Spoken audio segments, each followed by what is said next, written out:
طلب الناشط السعودي المعارض غانم الدوسري ولي عهد المملكة العربية السعودية الأمير محمد بن سلمان بالكشف عن الوضع الصحي لوالده الملك سلمان بن عبد العزيز.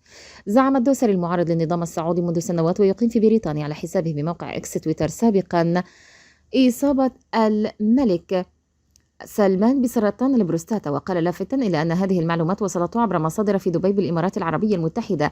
أكد لي مصدر في دبي أن الملك سلمان مصاب بسرطان البروستاتا، وسرطان البروستاتا هو نمو الخلايا في غدة البروستات بشكل غير طبيعي وخارج عن السيطرة. كما أضاف غانم في التغريدة التي حظيت بتفاعل واسع وسط تساؤلات عن حقيقة الوضع الصحي للملك: أتمنى من الأمير محمد بن سلمان تزويدنا بملف الملك الطبي للتأكد من المعلومة. وكان الديوان الملكي السعودي أعلن في مايو 2022 أن الملك سلمان بن عبد العزيز أجرى فحوصات طبية ومنظار على القولون في مستشفى الملك فيصل التخصصي بجدة، وجاءت النتيجة سليمة. جاء في البيان الذي تناقلته وسائل إعلام سعودية وقتها أن الملك سلمان دخل مساء السبت في مستشفى الملك فيصل التخصصي في جدة لإجراء بعض الفحوصات الطبية.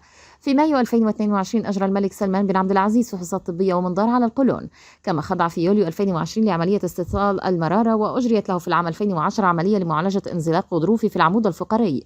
في أيار الماضي أيضا تردد أن الملك سلمان خضع لعملية جراحية في جدة وهو السبب في غيابه عن احتفالات عيد الأضحى. لم يحضر أيضا اجتماع القمة العربية الذي عقد في مايو الماضي بجدة، وسط شائعات تشير إلى أنه يخضع لمراقبة طبية دقيقة.